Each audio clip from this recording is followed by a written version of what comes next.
Podcast World, Cabin Studios. This is Caribbean Power Lunch with your host, Kevin Valley. We usually talk about business, but today we want to, the popular word for this year, we want to pivot a little bit into mental health. Today we are talking to award-winning blogger and podcaster, the owner of jblessed.com, generating monthly unique visitors of 350,000 and counting. She is a social media consultant and the creator of the very real, raw, and relatable In My Head podcast, a Caribbean podcast dedicated to mental health. Jamie J. Blessed Arlene, how are you doing this evening? I love your intro. It's about goddamn time you have me on this podcast. Okay. Kev, it's an amazing day. I'm so grateful to be in your presence. We have been planning this for well over a year now, but nothing happens Before outside of this. Yeah, like everything that's supposed to happen will happen in its right timing. Mm-hmm. And this is the right timing. And I'm so grateful for the opportunity to, just be here and speak to your audience. All right, so Jamie, just before we really get going, I just want to put a little disclaimer in here. So Jamie is not a certified therapist. She's not a psychiatrist. I don't even think she studies psychology. She's a media and a journalist. But because of her personal experience, I found her, and especially with the work she does with the podcast, I found her the most relevant to speak about this, from that human perspective, not necessarily that professional perspective. So Jamie, you made a statement recently that 2020 is actually the best year of not only your life, but everyone's life. I mean, I would like you to expound on that a little bit as we start off. Yeah, I tend to see things from an optimistic lens, and you have to in order to survive, right? But what we were afforded in 2020 was an invaluable gift, and that's the gift of time, right? Mm-hmm. Because for most entrepreneurs, for most business, owners, for those who are in the grind, those who are in the rat race, those who are moving and grooving and all of that, the number one thing they would normally complain about, I ain't got the time. When I made the time, I'm gonna try to fit it in. I'll go pass through. I'm so busy. And 2020 really afforded us that moment to sit the hell down. Mm-hmm. Yeah. And Literally. and for a lengthy period of time.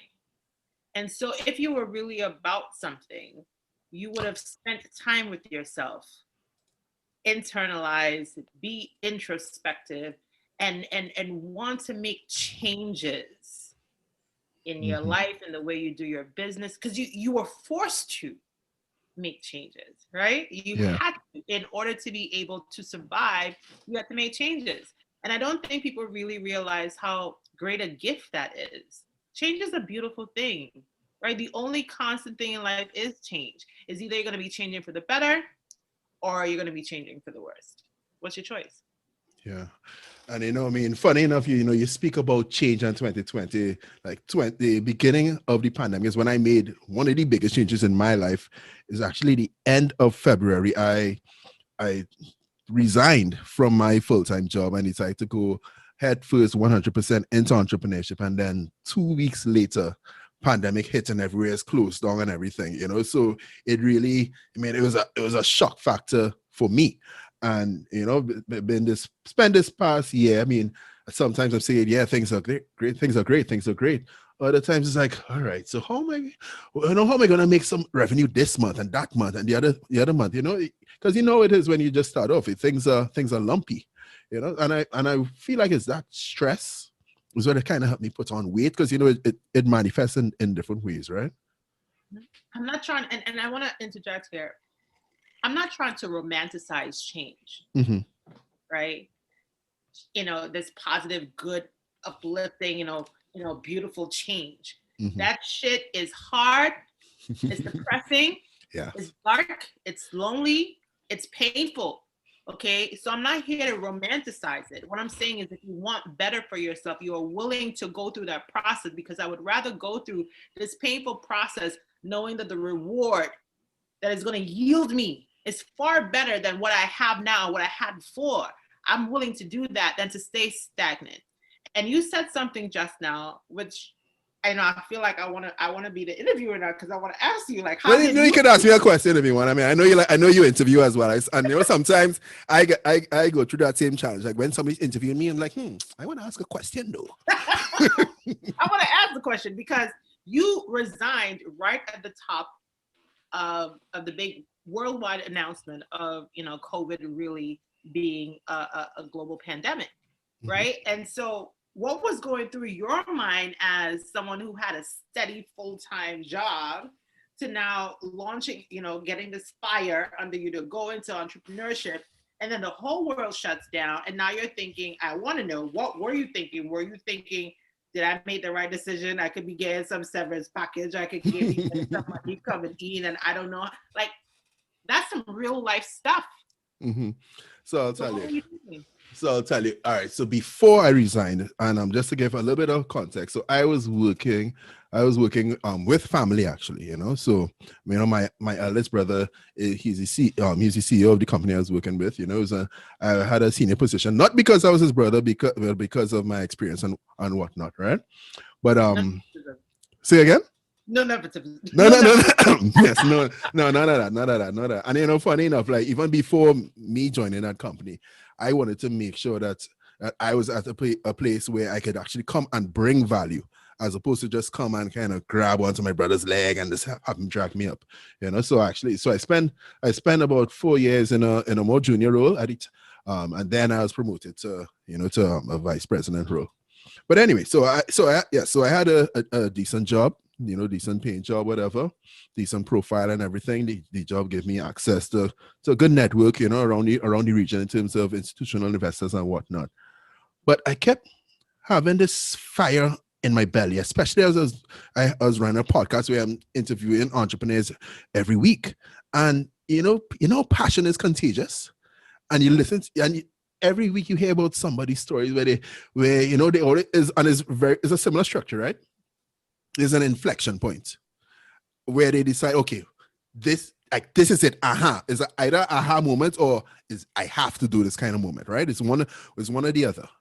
And you see people capitalize on that and just run full speed ahead. And you know, there was something that was brewing in my mind for over a year, to be honest with you. And it came to a point where I was more afraid of future me regretting not jumping out on my own than being afraid of, oh gosh, if this business fails. You know, I'm not afraid of the business failing. I'm not afraid of failing. I know, and that's because I know I could get a job. I know I'm marketable, right? No. Say again? Can I tell you something, though, Kev? Sure. The business is going to fail. But I want to be very realistic with you, right? Like, businesses go through so many different stages of failure that people don't want to publicize, right? Like they do. We just put on the highlight reel the wins. You know, we put the award. We put that large contract. What we don't put out there is how long it took to get that one large contract. That in itself is failure, because if you got your first no and that should hurt you, you'd be like, I'm done. But then 5 no's, 10 no's, how about 50 no's from different companies? Would you not feel like a failure? Like, what am I doing wrong? That's why we go in and check our process, right? And make sure that we're doing things right. But for many people, they will look at that as failure and be like, why you still doing this thing and it not even generates no money? You know, you're walking around like you feel you own a business, but you know within your spirit what you were called to do, and you're steadfast in making sure you bring that to fruition until you hit, right? Until you hit, and then everybody want to be a friend. They all up in the video, they smile at you, and my boy, I know you long time. But they don't know, and this ties into mental health, right? They don't know the stresses of it. They don't know the times you doubted yourself, you doubted your decision. They don't know the times you lost friends, you lost, clients. They don't know That's the story, right? Yeah. The story is not the destination. It's the whole entire process. It's the journey. That's the story. You can lose your goddamn mind during the journey, Amen. right? Mm-hmm. But the fact that you're still holding on to this crazy idea that you have a gift and you want to be able to share that with your industry, with your community, with whomever. And no matter what happens to knock you off your feet, you're like, nah. I know in my heart, I know in my spirit, I know my calling, and I know this thing going to work. It ain't working yet, but it gonna work. Listen, you don't think people might look at you and call you crazy? They do it to me all the time. Yeah, no, you're listen, you're bang on. Yeah, like, so the aspects of what I do that are, keeping my bills paid and stuff and now and then, give me a little extra money to put on 35 pounds or however much weight I put on, right? But I didn't put on 35 pounds. But yeah, I put on like 30 pounds too, swear to God. But they like the ass stuff. I'm sorry. They like the do you think let's rate it's not suitable for everybody. That's okay. But I did lose 18 pounds at the end of the year into January. So I mean, good job.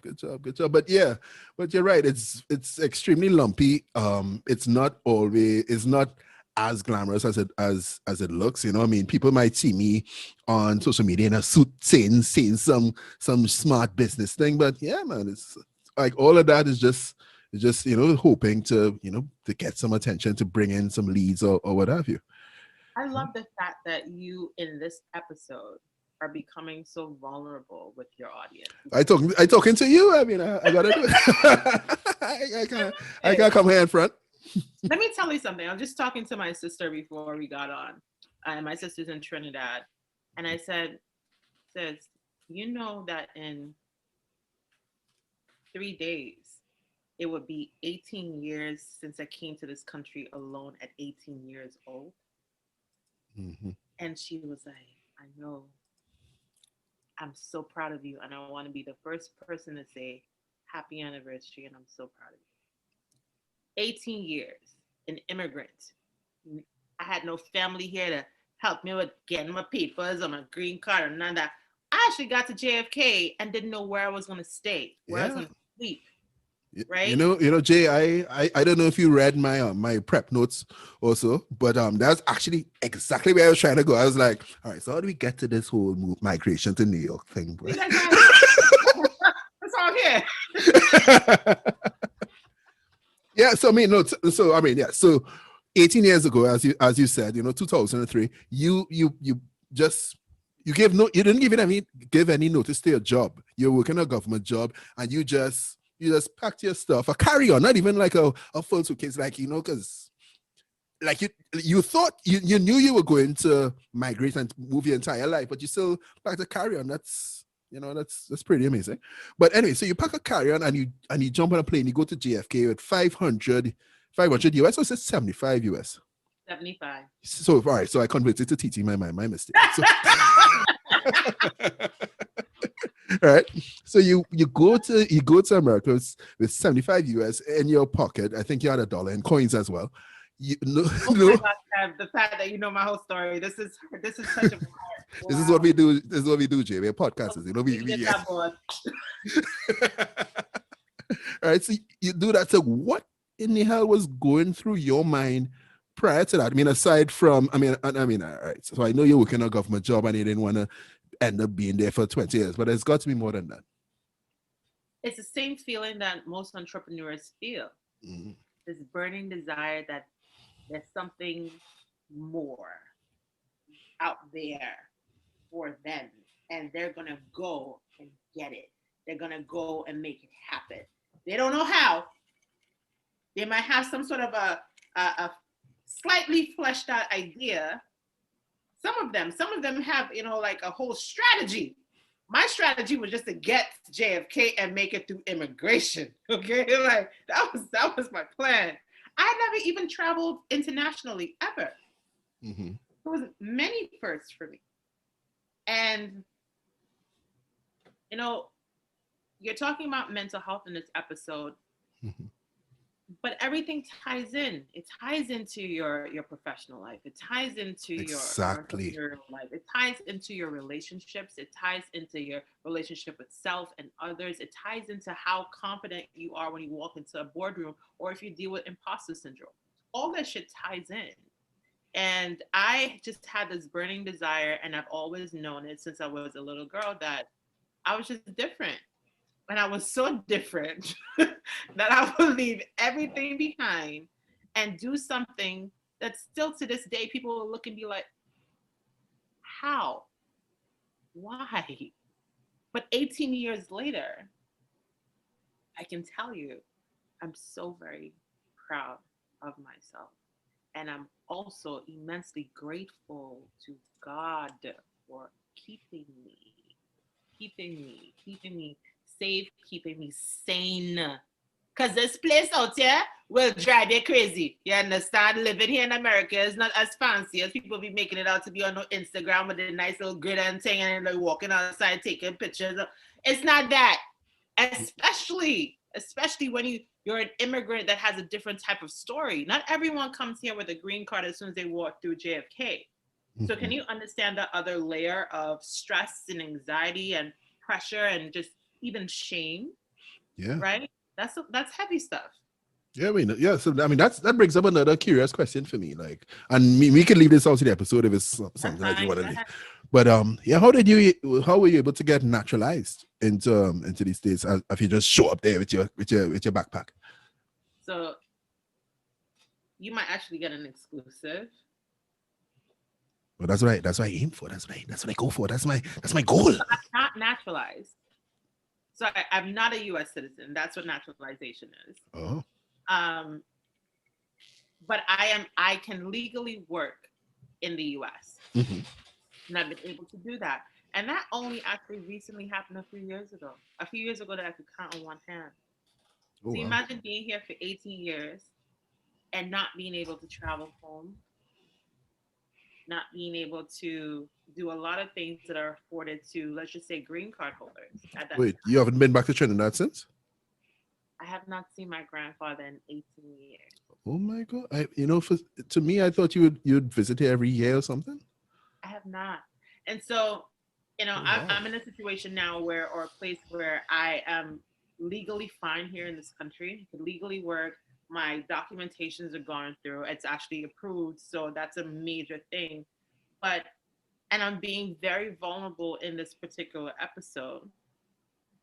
And I'm happy that I could share it with you on your episode. Because no one hears, this is not something people talk about.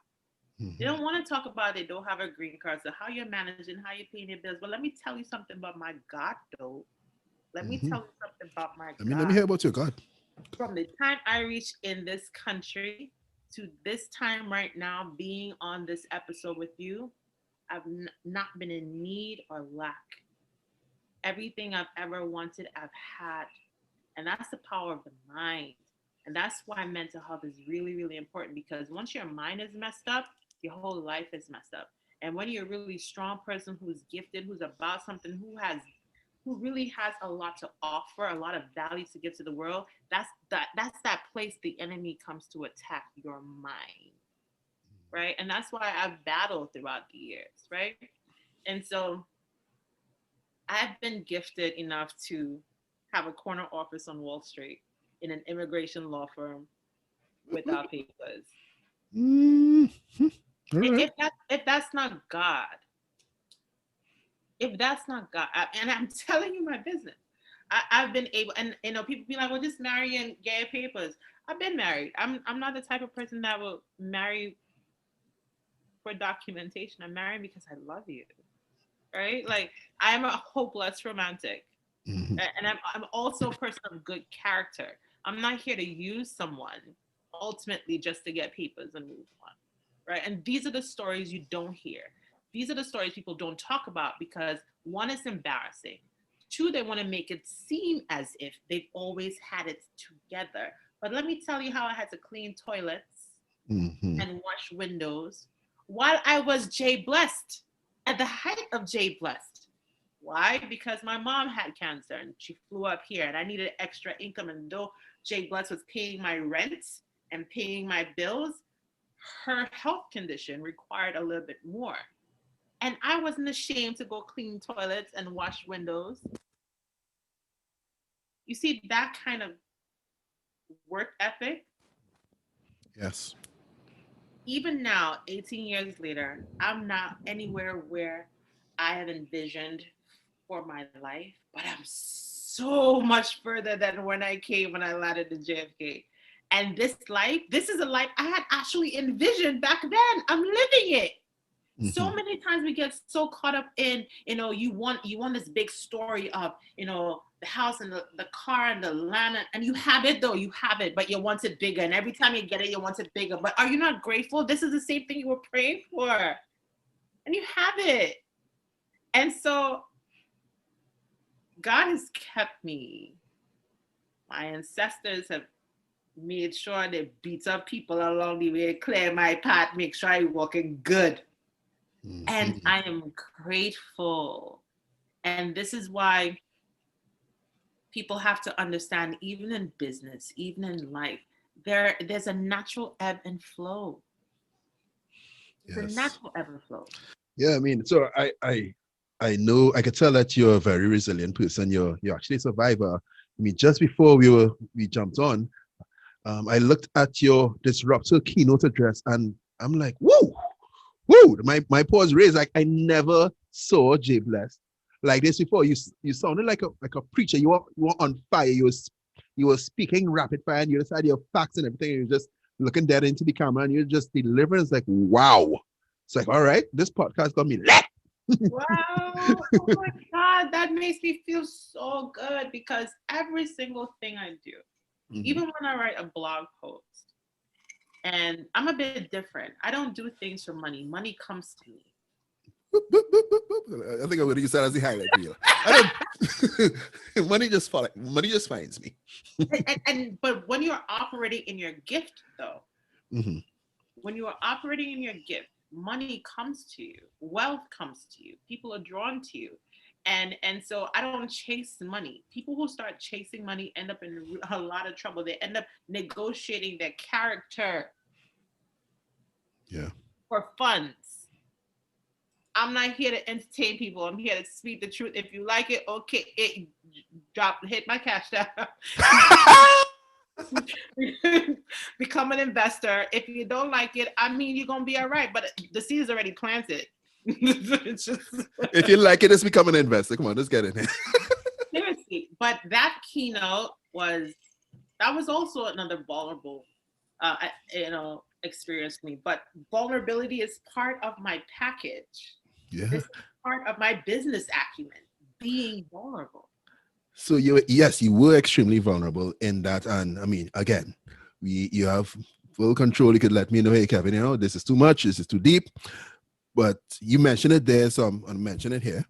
You spoke about incest and rape and violence.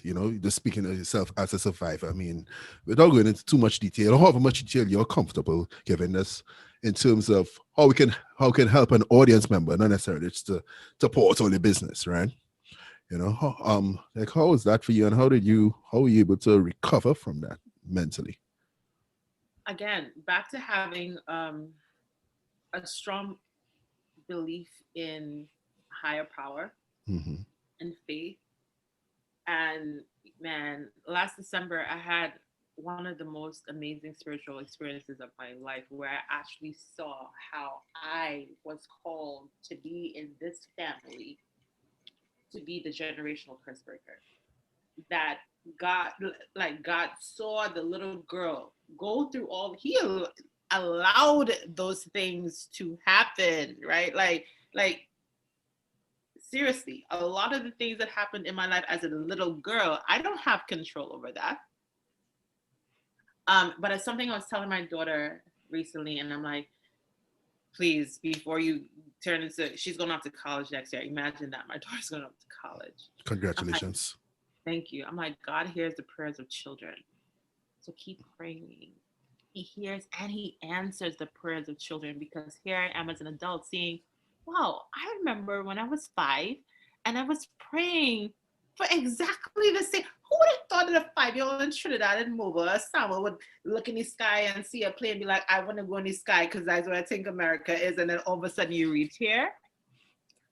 But also that little 5-year-old girl, 6-year-old girl was also going through a lot, right? You know, I was dealing, I've experienced physical abuse, sexual abuse, psychological abuse. I've you know, there's something called an ACE test. Mm-hmm. And it's basically like 10 questions that really shows you the scale of, with a childhood experiences, adverse childhood experiences. That's what ACE stands for. One is like, you are good. You come from a good family, a good environment. Anything more than 4 is dangerous because that person is prone to mental health or physical health issues because of the trauma that occurred before they turned 18. Mm-hmm. I came to this country at 18. On that scale of 1 to 10, 1 being the best, I'm an 8. Jesus. Right? And Mm-hmm. you have to see the questions on that ACE test, adverse childhood experience test, right? There are people who you come in contact with. There are people who own businesses that you know, who are both survivors, male and female. Let's go there. Mm-hmm. In the Caribbean, male and female Definitely. survivors, right? But there are also people that you've come into contact with who are also the predators, right? And we got to talk about that. And this is something, this all ties into mental health. This all ties into community health. This is public health, right? Would you support a business if you found out that this person is you know, engaged in pedophilia or in, you know, incestual relationships? Well, how would you feel? No, I wouldn't. Right. But we actually do it not being totally unaware because people lie, people hide. And I think that's why I live and own my truth, and I do it unapologetically, because if I fucked up, I'm gonna tell you I did it. Mm-hmm. I did it. I sure did it. I did it with a smile too. But being a survivor I didn't really understand it until I came here, though. And that's why it's often good to travel, mm-hmm. to broaden your horizon and get new friends outside of your block, your community, where you live at, your school, your workplace, you know. And now in this, again, back to 2020 being a year of the greatest gift given, which was time. People are on Zoom connecting with people all over the world. I mean, we used to do that on ICQ Messenger and AOL Messenger, bop, if you know. But now I've spoken on a conference in India from the comfort of my home. I've done Guyana. I've done Guyana. I've done Massachusetts. I've done Barbados. Like, from the comforts of my home and networking with these people, right? Yeah. It's I wish people would go a lot deeper. You know, a lot of times we numb ourselves with work, we numb ourselves with performance, right? And just always saying, because I gotta show, I gotta prove, I gotta be. You gotta be still. How about being still? How about just sitting with yourself and hearing your thoughts, or listening to your heart and feeling that, and dealing with those unaddressed shit and those latent trauma that mm-hmm. you've numbed by being busy doing what? Because one day that pain, that trauma, that shit, that hurt that you haven't dealt with because you have chosen to distract yourself intentionally to not deal with it, one day it will slap you in your face and it will bring you to your knees, and then what? 100%. I mean, I want to get into a framework for acknowledging like your mental health, for coping with whatever deficiencies you may have, and then the healing, right? You want to get into that. But first, I just want to touch on this one thing, right? So you would have moved from a survivor to the abuser, You wanna shed a light on that? Oh wow, I love that you went there. I love that you went there. Woo! Come on, Cam, with the question. Oh shit! Woo! Oh my. Give this dude an Emmy or Webby or something. Give this dude one. It's how you look up at the camera like you have like you got somebody there like yeah. So what you don't heal, what you don't address, what you don't heal will affect your life. And you know, being in toxic environments, being in toxic situations from a child up until a young adult, and never dealing or addressing or having someone to help me work through those traumas. It festers, it lingers, it becomes part of your mental pathology. Because everything that you think or do or whatever, there's a layer of trauma behind it. Like, I can't even hear you properly because my wound is still fresh. So you might say something and totally unintentionally say something that I might receive based on my hurt and the shit I'm still carrying as an attack. And so that creates an environment where the survivor now is in attack mode. Yes. And so, and there are clinical ways to break this down, but I rather just talk to my people in one-on-one. Right? Yeah, let's talk to the people. Yeah. So now I'm always in attack mode because I've always had to protect myself. Yeah. And so if I'm always having to protect myself, then I see everyone as a threat. And so those who really want to love and care for me because they see that pain, I can't see it. You ever walk into a room and somebody cleaning with bleach and they're like, why are you in this room? Like, why am I cleaning? It's toxic in here. You don't smell that bleach? No, they become so desensitized to the environment that they can't even smell that it's toxic. But someone fresh with now walk through the house, it's gonna hit them in their face and they start getting a headache. They don't even understand how you could even survive this shit. What are you doing? You're gonna pass out. I'm that person cleaning with the bleach. Got you. I love the analogy. But yeah, I got you. And so my pain, I had to learn how to suppress that. You know, I had to, and I tell people all the time, moving on quickly does not equate to healing. So your mother would beat you, and then she asks her, okay, so what do you want to eat? Well, what the hell? I need to say that one more time for the people in the back. Moving on quickly does not equate to healing. Wow. Moving on quickly does not equate to healing. Wow. That is a J. Blugh quote. Mm-hmm. Wow. We need to hold space and take a moment to deal with matters when it happens instead of just brushing it under the rug. That's why I started Raise the Rug.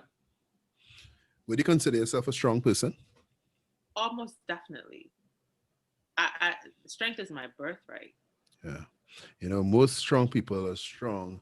You know, they build that strength, they build that muscle from overcoming a traumatic experience, right? And the thing is, society, and it's great that, you know, you could be vulnerable, you know, and then we expect women to be vulnerable, right?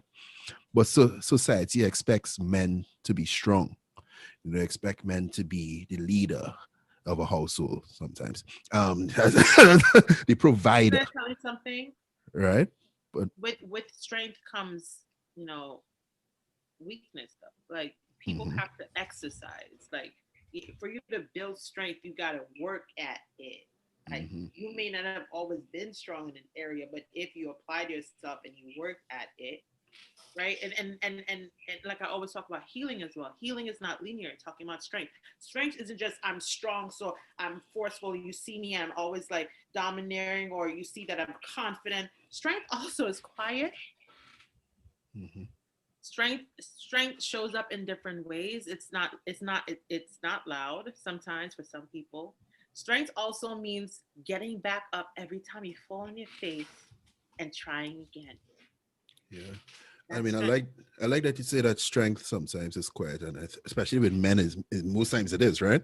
Because I mean, a lot of men silently suffer because of ego, because of pride, because of shame, of like people are taught, hey, men don't cry, men don't do this, men don't be soft, So how would you When was the last time you cried?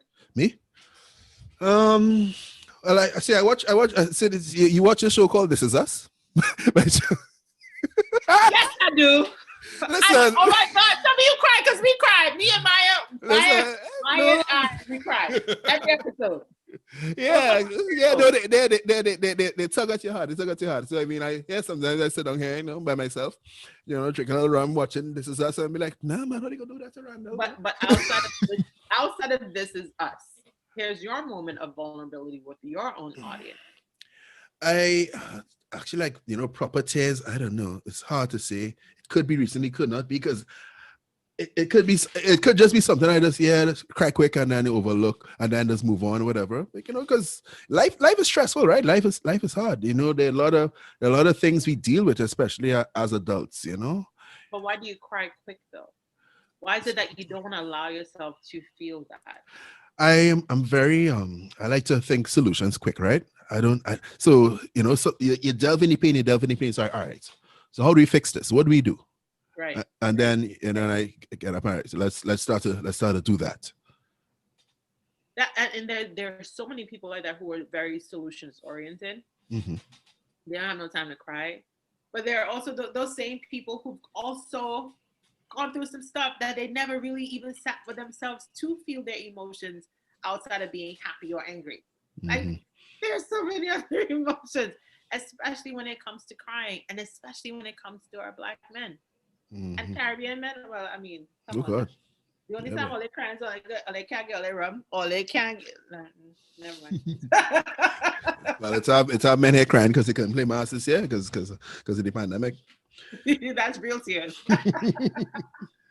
But all right. So I mean, jokes aside, I know you say that healing begins the moment you stop pretending you aren't hope, right? So you aren't hurt, sorry. So let's just discuss that whole process, right? I kind of broke it down from the acknowledgement, then there's coping, and then there's healing. And I know you have a 12 step. You have 12 different things you like to do in terms of healing, yourself, right?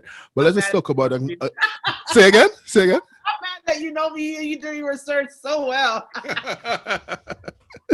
All right, so let's talk about the acknowledgement process, right? Because just like I was saying at in the intro and throughout this episode, like, how do you know when you may not be diagnosed as anything, but how do you know when hey, something might really be wrong? Because I mean, sometimes, and again, I'm just being vulnerable, as I'm talking to you here. Sometimes I wake up in the morning and I don't actually leave my bed for like 2 hours because I'm just ruminating on things that are bothering me, or ruminating on things that I just not sure how to solve yet. And I'm trying to solve it. Because like I said, I'm a solutions oriented person, right? But sometimes the solution is just really hard to find. Sometimes the solution don't hit you until you're in the shower. It's like, okay, that's a good idea.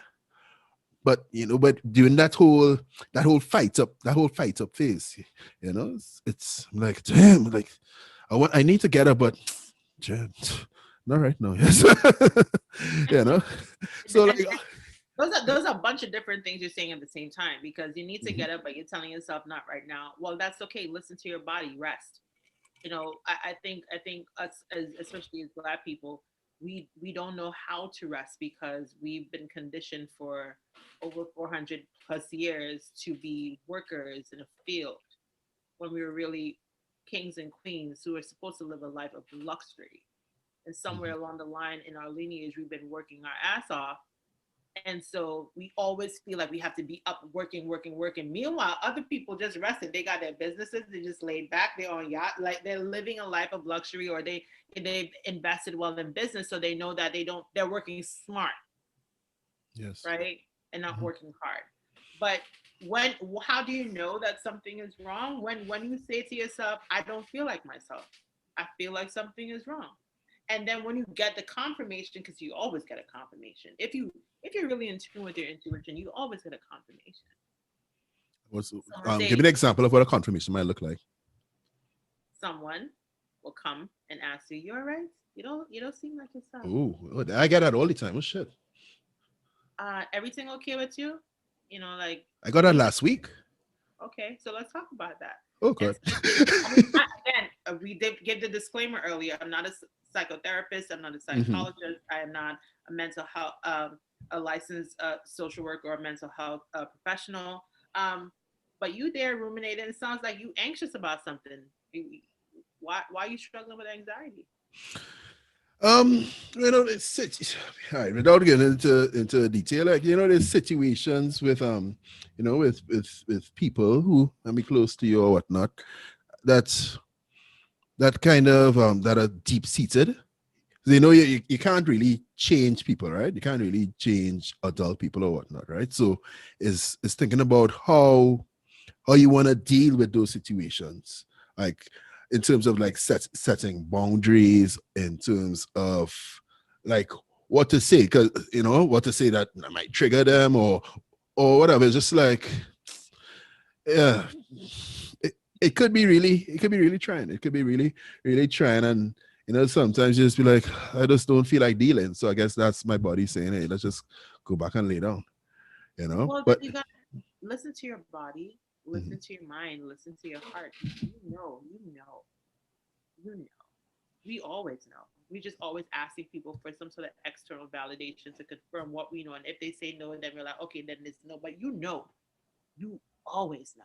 You know what you should do, just because it's a hard thing to do. Always know. You try to find a way around it.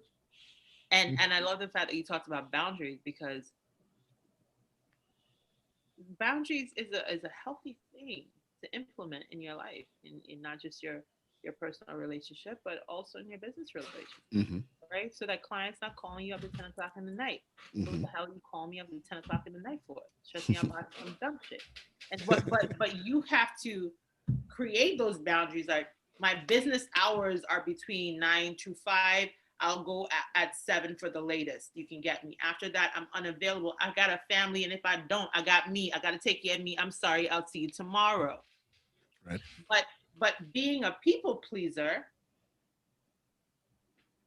Oh, come on now. Oh, okay. Go on. Collection plate. Being a people pleaser. Look at your face. Will have you guilty. Shots fired. You see, I'm sweating here. I'm right. I keep blowing down my AC every 2 seconds. and so here's the thing. Why are we so concerned and so consumed with always pleasing others and showing up for others when we can't even please ourselves and show up for ourselves? Yeah. We are supposed to make ourselves, we are our paramount importance to self first. I cannot be the best for you if I am not the best for me. And sometimes the best for me means not responding to your text message, not responding to that client's email, and just laying in my bed and watching the ceiling, because that's what my body said to do. Yeah. That's it. And I don't owe you an explanation, because when I need to deliver, I deliver. So relax yourself. I'll get back to you when I get back to you. And I'm telling you, it's going to be that's how you please them. You please them when you do your work and you get it done. But outside of that, you got to take care of yourself, because ultimately, what are you doing all this for?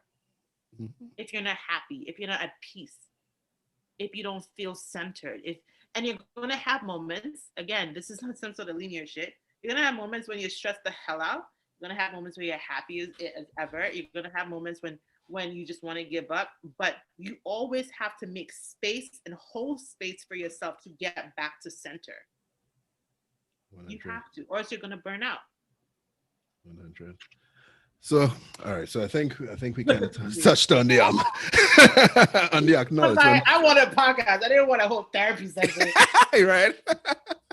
I feel naked, That's powerful, though. That's a powerful place to be, right? There's power in vulnerability. Brené Brown talks about that a lot.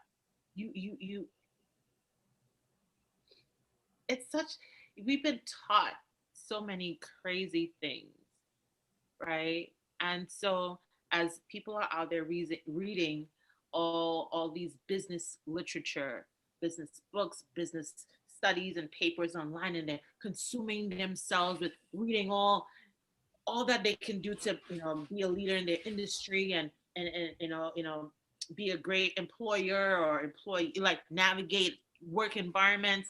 How about you read some books, Mm-hmm. or watch some videos or something, or listen to some podcasts on how you can keep yourself sane. In And my head. you have me laughing like a jobbit.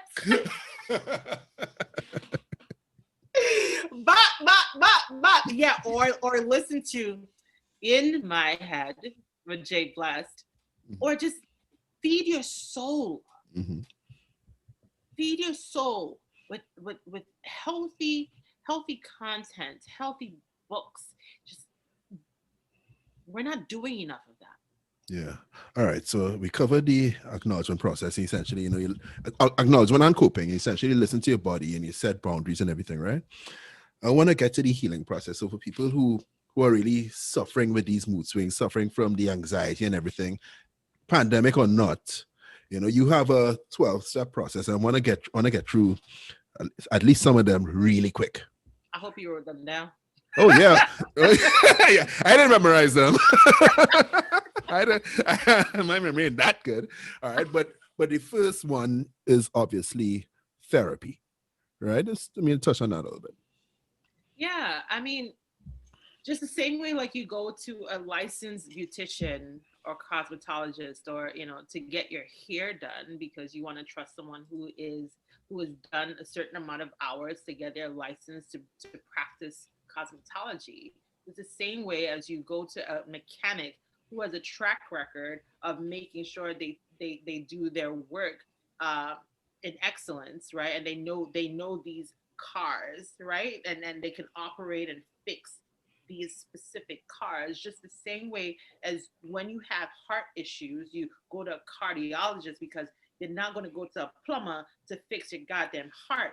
Why is it that people are not thinking and still have some sort of issue with going to see a doctor or a specialist for the mind, something that you use every single day, something that affects everything around you? It affects your body, it affects your organs, it affects how you deal with others, it affects how you deal with yourself, it affects your finances, it affects your professional life, it affects your intellectual health, it affects every single thing. Yet it's the thing that people pay the least, if they ever pay any attention to. And so I am a big advocate for therapy, especially to Caribbean people, because we never grew up with that. We grew up with going to church and talking to the pastor. But I'm gonna say something controversial, like I say all the time: your pastor is not your therapist. Mm-hmm. Finding an independent person who is licensed to be a counselor, a coach, a therapist, someone who you can confide in and trust to work through, the issues of your mind and your heart and even your spirit. That's essential.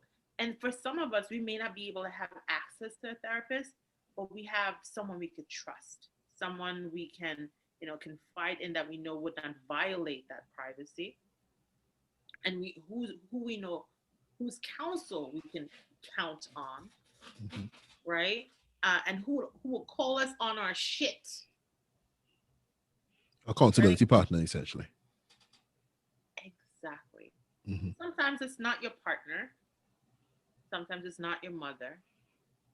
Sometimes it's not your clergy. Mm-hmm. Sometimes it's not even your best friend.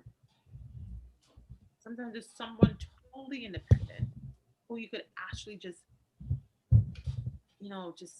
let go, because you don't have to worry about hurting someone's feelings. Because what if you have to talk about how your mom is making you feel when you're talking to your mom about it? That's a whole different conversation, right? That's a raise the rug conversation.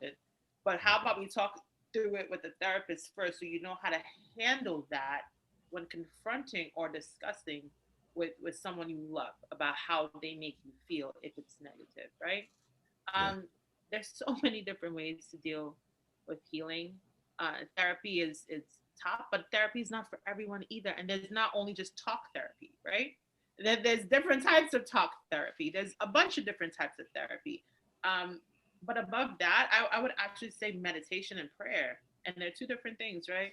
Prayer is different to meditation, both of them collectively um, Yeah. gets us back to center. That talking to God and then meditating to hear, being still to hear your breathing, like and yo, I absolutely love meditation. I don't have to pray by just kneeling down by my bed. I was praying in the shower before I got on here, and my prayer to God is like I'm talking to my dad, or my mom, or someone I love that I know loves me, and I'm like, all right, so I messed up today, but my bad. So we will do this again tomorrow. But I want to say thank you for looking out for me. I that's how I pray. Like I pray like I'm talking to someone that I know Gotcha. because I do. Gotcha. All right. So I like that you touched on meditation. Another method you speak about is music. We could fly past that one. I know Bob Marley said, what good thing about music is when it hits you, you feel no pain. And yeah, music could really uplift your spirits. It takes you. It's transcendent in a way. So yeah, so we get that. That she also said that music meets you where you're at. Mm-hmm. The third one, the third one, me time. I find that one part particularly interesting. It brought me back to a breakup I had. I'm not going to mention which breakup. I don't want to access this guy's like, what? Is he talking about me?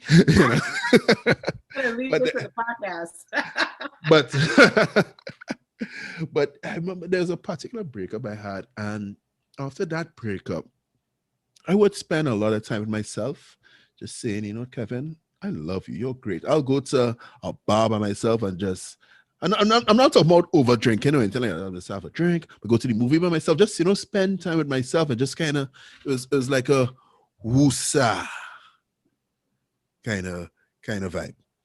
You get me? You must. How are you making time to spend time with other people, but you don't make intentional time to spend with yourself? This is why I take baths, and my baths are like 2 hours, right? Soak in my bath. This is why I go for walks. I can go to dinner by myself. I've done it a lot. Some people say I can't go to dinner by myself. You go look at me like I'm funny. First of all, this is my money. Second of all, I'm gonna get dressed up, fly just for me. And I got no issue with that. I could sit at the bar, I could sit at the table, and I actually love doing that shit. Table for one, and I get the best treatment ever because they want to dote on me. But that's a whole other story. Because they want to what? Dote. They want to like take care of me and cater to me and just like what do you need? What do you need? Because I order big when when I'm dining by myself. So you tell them, bring me your finest. Is that what you do? Because I am the finest. So you're talking about tell him. Look at those face. But no, me time could essentially be, you turning your phone off at a certain time to go lay in your bed and leaving your phone somewhere far in the living room and going to your bed and reading a book before sleep every night, or clearing your mind, and just laying with yourself and listening to some music, like you said before, lighting a candle and just having it there. Me time could be you taking a solo travel. You don't always need to travel with friends or a romantic partner. Travel by yourself. Go explore the world by yourself. Do something by yourself. You need to spend more time with yourself than you do with other people. You also speak about talking to yourself, and which I love, which I do all the time. I have, and I mean, I know you say sometimes, if you answer back, that's when you're mad. But I have full blown conversation with myself. I was like, Kevin, no, that don't make no sense. Yeah, you're right. I won't do that. I won't bother. The phone the other day, and my friend saw me do that in real life, real time.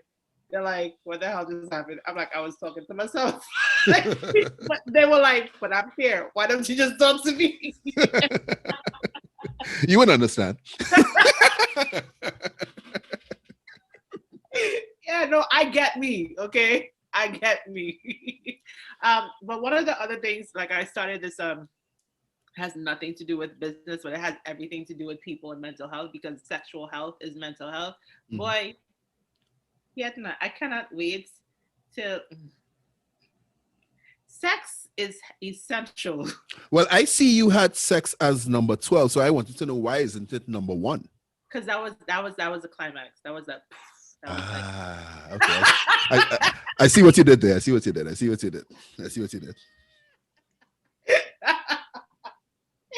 Yo, sexual health is mental health.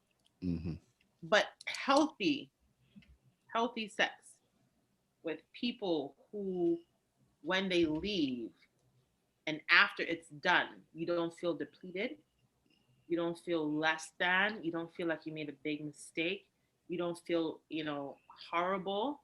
So if you know that having sex with a particular person makes you feel like that, then you should stop having sex with them, right? And this is where we got to go back to mental health and going through what's going on with you that you would be so attracted to or still choose to engage with someone who's not giving you what you want or what you deserve or what what you're entitled to. You're a valuable piece of art, yo. Don't have nobody treating you like trash. Yo, you is the chicken breast, Don't have nobody making you feel like chicken back. You understand? Like, what's wrong with you? You are the chicken breast. If you want to be a drumstick, that's fine too, but you're not chicken neck. Okay. All right, the J with the metaphors. No problem. So you also speak about, so let's zoom past some of these, right? So you speak about family time. So, we understand that, if where your roots, where you come from, you spend time with them, you get that positive energy. People who know you longer than anybody else, people who might know you better than anybody else. Right? And some of the people who might know me better than anyone else may be the people who just showed up, right? Like, because they're willing to go past the layers and really get to know me as like, I have people that I've known for 20 years. And we're still connected because of that length of time. But I have people who showed up in my life 2 years ago, or even 2 months ago, that add so much value in that short space of time. 100%, yeah. Yeah. Reading and writing. Yeah. I think people should journal. And if you don't like journaling, maybe you should take up poetry. If you don't like poetry, maybe you should just start recording some voice notes and saving it in your phone when you feel a certain kind of way. So that's your way of journaling. You don't want to write it, but you could just talk into your phone and you play it back. You leave you title it. I think people should take up creative writing. I even write notes in my phone sometimes. Sometimes a thought just comes in about how I feel today, or a quote that just pops into my, and I write down. Writing is cathartic. It's also therapeutic, right? Like, you might need to write a letter to somebody that hurt you, or somebody you hurt, right? And in the same vein, cleaning is also cathartic in a way, right? Of course. Like, the old adage of cleanliness is next to godliness, right? It ties into the fact that, cleaning your space is a spiritual act. If your space is in need of cleaning, it means that it's heavy. And when you start clearing things away and washing things and mopping down and wiping down, rearranging things, that's a spirit. That's your home has an energy. Yeah, agreed. Sometimes when if I'm studying for exam, or if I'm trying to do some work or try to get some writing on or whatever, and I want to clear my mind, sometimes I might just try to clean the place, because the clutter, it gets into your psyche. So yeah, I fully get that. Yeah, you feel it. That is an energy. It's an energy. You feel lighter when your space is clean and neat. You feel it. I know we spoke about traveling already. I mean, the whole experience of traveling is like you realize that the world is so much bigger than your comfort zone. It's so much bigger than what you're used to, and that it expands your mind. It lends to creative thought, to creative revolution, and everything, and you make some new friends. Sometimes, and you talk about traveling alone, traveling. So you spoke about solo trips and all of that. I'm talking about doing a lot of things alone, right? Hmm. Like spending time alone, even having, masturbating. Like that's like self love. Like I talk about a lot of things alone because we've been a lot of times we distract ourselves by being around others. Granted, there is a place for community. There's a place for partnership. Hmm. But how are you showing up to be a great partner when you can't even love on yourself or dote on yourself or take care of yourself the way that you're supposed to? And I say this all the time, like you attract who you are. Yes. So if you realize that a lot of the situations you were in, there's a common thread. Well, usually come when the nominator. You understand? Oh And Lord. and so if you were to take action and be just be focused on becoming your healthiest, highest version of yourself. Can you imagine attracting that? Yeah. I want that. I don't want a broken me. I don't want a trauma filled, pain me walking around like I got, a chip on my shoulder me. I don't want to, always angry all the time me. I don't want that. I don't want to thinking everybody's attacking me. I want a healed, happy, highest version of myself. And again, this, I'm not romanticizing what that looks like. Like, oh my God, that sounds like pie in the sky. That shit is hard work. Hmm. It's hard work. It is hard work. Healing is a daily process. Okay. You don't just heal and everything magically disappears. That's not how it works.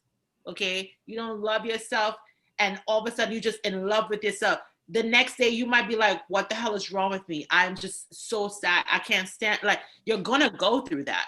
It's a matter of being diligently consistent in knowing who you are and changing your behavioral patterns. Change is hard.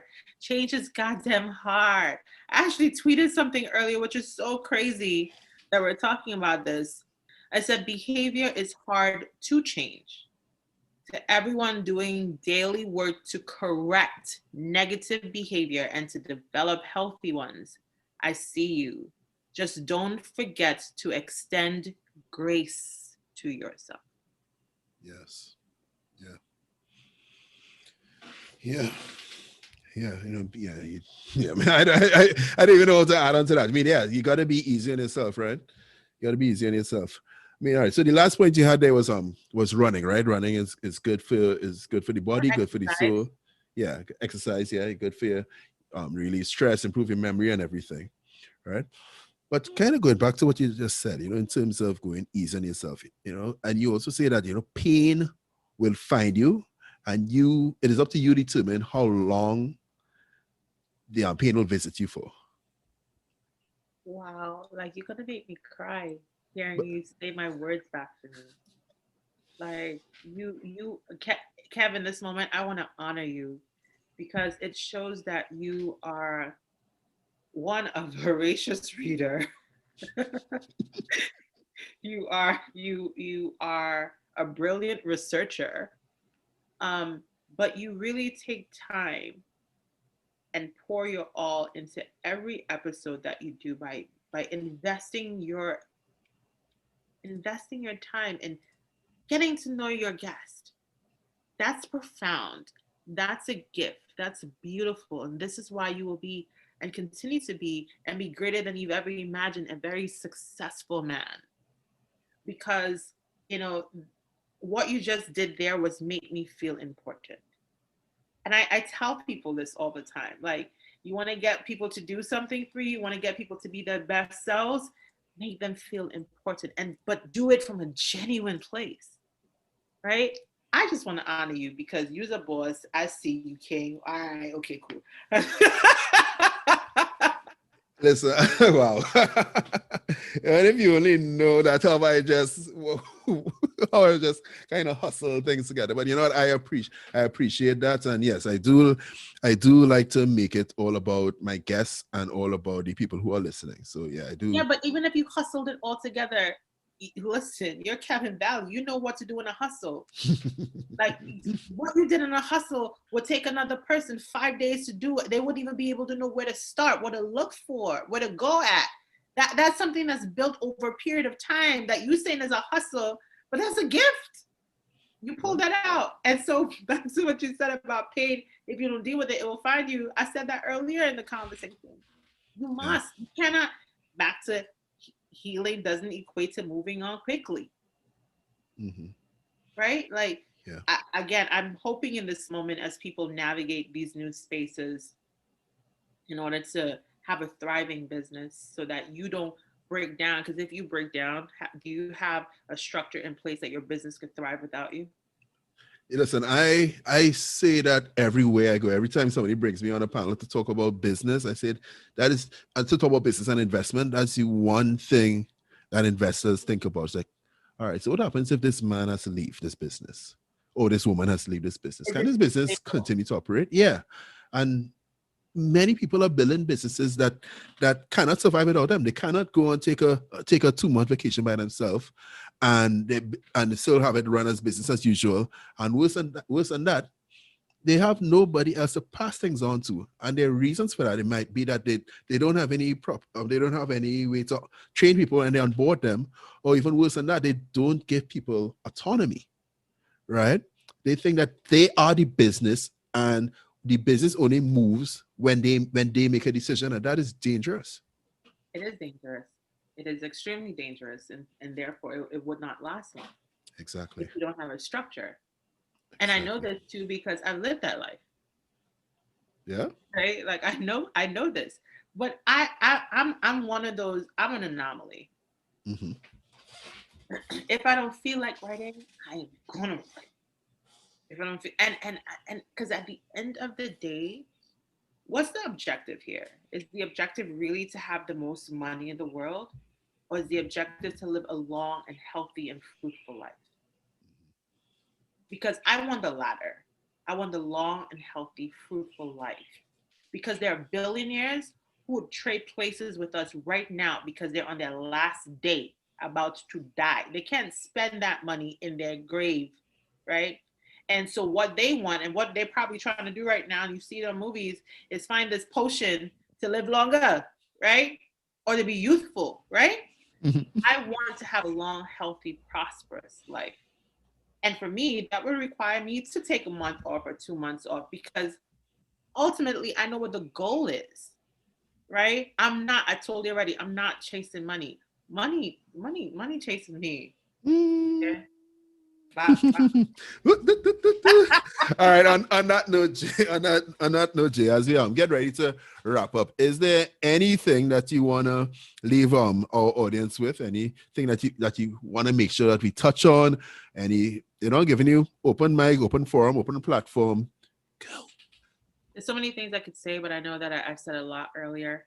When you talk about business, because this is what your platform is built on, ultimately, I'm hoping that people are building business for legacy, Mhm. right? You're building this as part of your legacy to pass on to your children and your grandchildren and your great. Hopefully, that's what you're planning on doing. If not, maybe some of you are just doing it, temporarily, right? As a season for you. That's fine. But if we're talking business and we're talking long term, that this is something your grandchildren can benefit from, then it is essential for you to do your deeper work, just like you're doing your financial work to set them up financially in life. How about we do that deeper spiritual work and mental work Mhm. so that you set them up for life? Because if you're healed, they will feel that you are going to be a transformed, better, different person. If you heal the trauma and then they see you doing that work, they're going to know my granddad he'd been through a lot in life, but he took time and he did this and he made these changes and he changed this behavior and because of him, like, that's the kind of legacy we need to leave. We need to leave a legacy of breaking generational curses, of poverty, of abuse, of lack, like just so many things. There's so many issues. So you got to deal with self. You got to take care of your mind. You got to, you got to address the issues of your heart. You got to, be in tune with your spirit. And everything else is external. It will be there. It will manifest. You are your own magician. I say that all the time. Whatever you think. And so if your mind is messed up, then your thinking is kind of skewed. So get your mind together, because whatever you think, you have the power to make that come to life. And I wish for everyone that's listening to this episode, I wish upon you life and health and strength and success and prosperity and favor and everything of a good report. And I wish above all that the issues of your heart and your mind and your spirit, that you will sit with yourself, you be honest with yourself, and you will deal with yourself to heal yourself.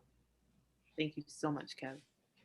Podcast world, there you have it. What about your mental health with Jay Blessed? Subscribe to Caribbean Power Lunch at caribbeanpowerlunch.com/subscribe. Check us out on Castbox, Spotify, Apple Podcasts, Google Podcasts, Stitcher, wherever you listen to your podcasts. And with that, Podcast world, Jay.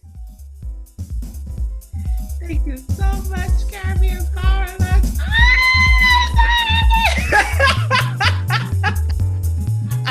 Drop your mic, I did this shit. This was Caribbean Power Lunch with your host, Kevin Valley, and we are out.